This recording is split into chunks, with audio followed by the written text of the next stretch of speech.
Mario and Luigi, that's what you're betting the holidays on? Mario, Luigi, plus some great games from our third-party partners. So, we're having a great holiday so far. And some say it's going to be really tough to hit last year's numbers, though. Can you do it? It is going to be tough. To give you some perspective on the Wii business, the third year in a generation is typically the strongest year. We're now in our fourth year.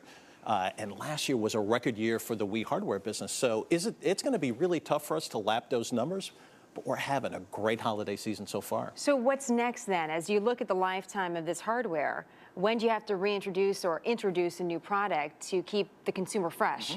Well, two things. First, we constantly innovate on the software front. You mentioned Mario and Luigi. New Super Mario Brothers is a 4-player game, which has never been done before on a Mario title. Constantly innovating that way always gives our consumers something fresh. We've talked about great new games. So going back to basics. But giving it a makeover.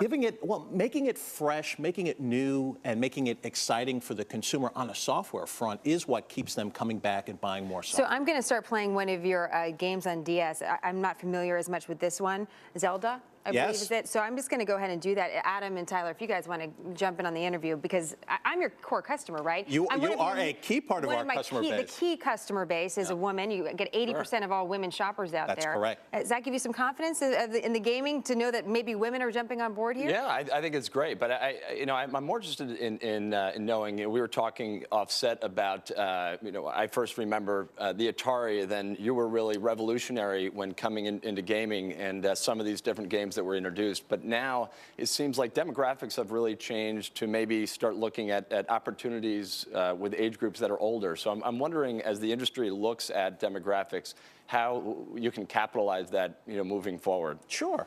Well, I mean, you hit it on the head. It's fair to say that 10 years ago, the core of the gaming base was 15 to 25 years old.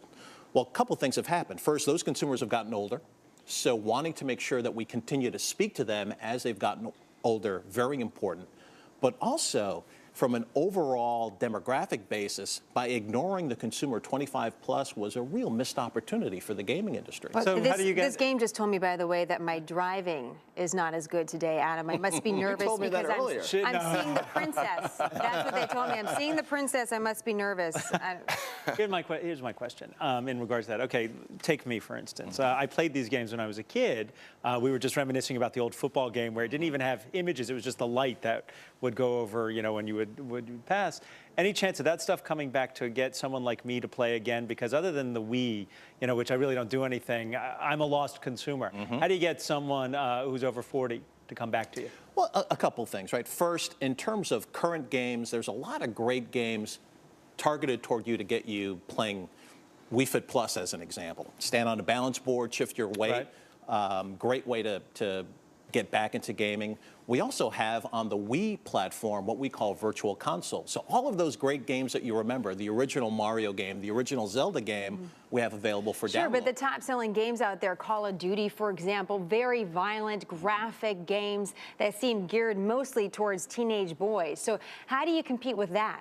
Well, the fun thing about the Nintendo business is we have that type of content and everything else for non-experienced gamers as well. So we've got Call of Duty, we've got Grand Theft Auto on our DS business, for example. But we also have Wii Fit Plus, we also have Wii Sports Resort, to make sure that we go literally from 5 to 95. You can do all this innovation, but how do you keep prices down at a level where consumers of all different levels and all different salaries can participate?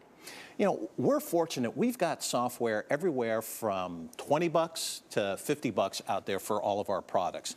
Really right in the sweet spot of where the consumer is willing to spend. And you can keep it there? And we're able to keep it there. Is there any chance, and this question may be coming out of left field, but next year Congress is expected to loosen the regulations over gaming for adults, gambling, we would call it. Is Nintendo in any way involved with any of the major gaming organizations out of Vegas or Macau to put together software that would deliver those kinds of opportunities through the Wii or through some other new device?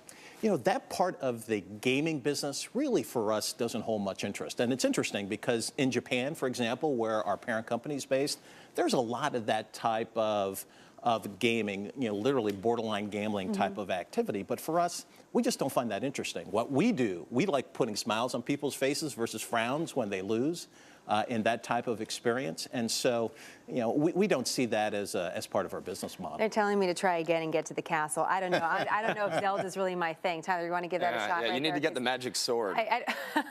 Apparently, you know more about it than I do. Reggie, thank you very much for coming in. Congratulations and good luck through the holiday season. Thank you so much. And we'll be checking in with you next year for any of those big games coming up.